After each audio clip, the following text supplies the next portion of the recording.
Thank you so much. Sit down, thanks. I have had the privilege of winning a lot of awards in my life, but I love Victoria Cobb.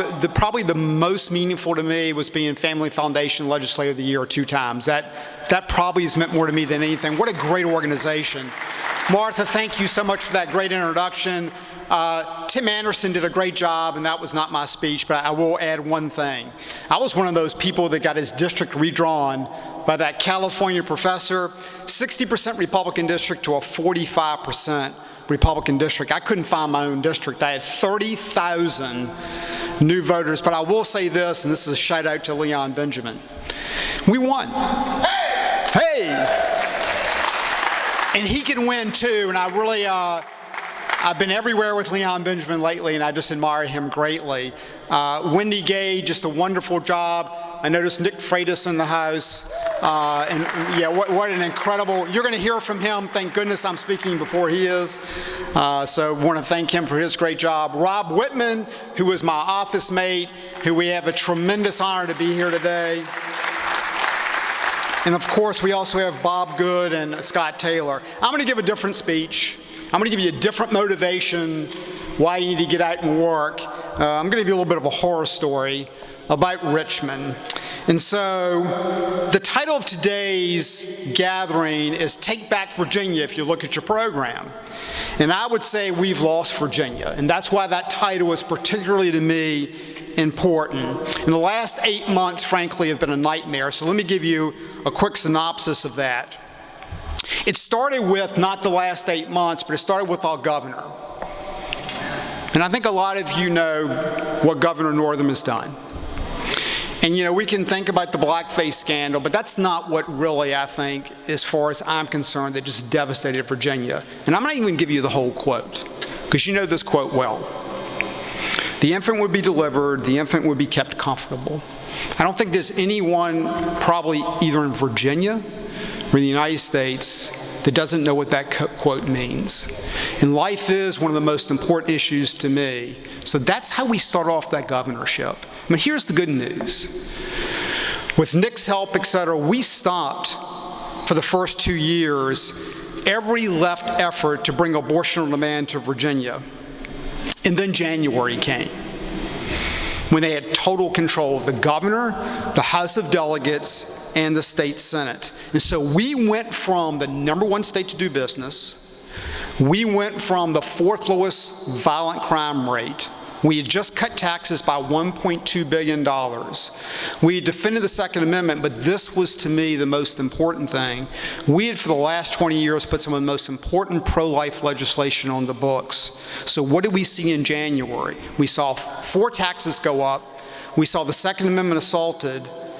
And this broke my heart, those 20 years worth of pro-life laws were gone overnight. Almost a life's worth of work. So then we go to the pandemic.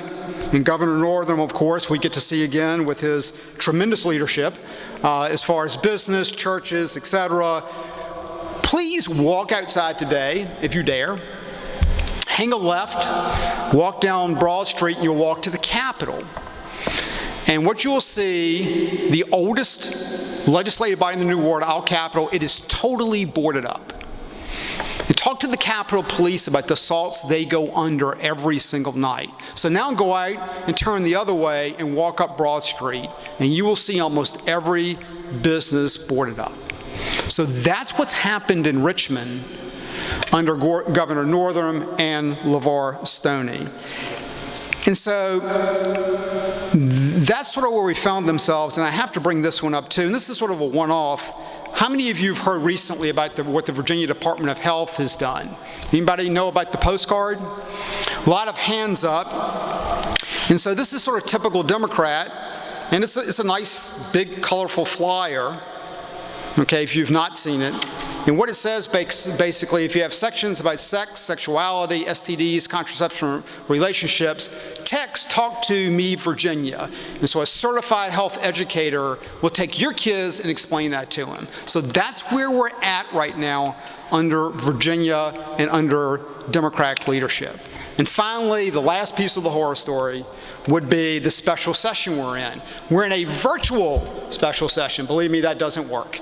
Okay, so the very first thing the Democrats do in that special session is vote themselves a $210 per diem. Now, most of us are educated. We can look up per diem. It's for travel and lodging. Think of the logic of that. So you're at home on your couch, and you're collecting $210 a day. We've been in session since August 18th. Do the math. It's about $3,500 per Democrat delegate. I mean, the arrogance of thinking the taxpayers will not care about that just amazes me. And then finally, we were supposed to be dealing with a $2.7 billion budget deficit. We haven't done that. We have basically put some of the most, and I know Tim's talked very eloquently about this, some of the most anti-law enforcement laws on the books you'll ever see that will devastate our police. So that's where we're at, and this will be a quick thing. That's why I've decided that I want to run for governor. But having said that, thank you.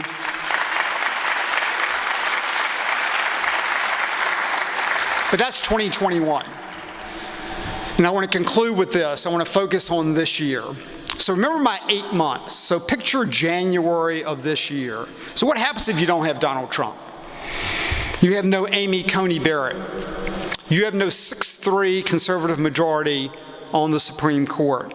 You have Joe Biden. You have Joe Biden and maybe a potential court packing plan. And as an old government teacher, remember your government? So who, of course, confirms Supreme Court justices? Hopefully Daniel Gade in the U.S. Senate. Okay? If you do not have him, once again, think about what's happens. Think about if you don't have Rob Whitman, you don't have Leon Benjamin, you don't have Nick Freitas. And I do want to leave you with this. We've seen what happens in Virginia. If you need the example of what happens under total Democrat control, and we saw it in 8 months. And so you've got the picture. You're going to see the same thing on the federal level. So if you read your flyer carefully today, it said, are you ready to get started now? Let's try that again. Man, tough crowd. Are you ready to get started now? No.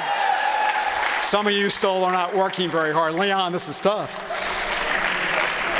But I really mean that, you know, and I'm going to steal one of Nick's lines, and I think Nick said it so well. I was at a breakfast today, and I thought it was beautifully said. I wish I'd have thought of it. But he talked about the silent majority and how he hated that term. And I guess I never thought of it that way. And he goes, because if you really believe in your values and what you're about and what they're doing, why on earth you were a silent majority? Well, you're here today. You're not the silent majority. But I'll say this. So what happens after all the great speeches? It's the walking. It's the tough work. You know, I knocked on 8,000 doors during my last campaign. So I will leave you with, thank you for being here. But please, when the speeches end, be on that front line. Don't be part of the silent majority.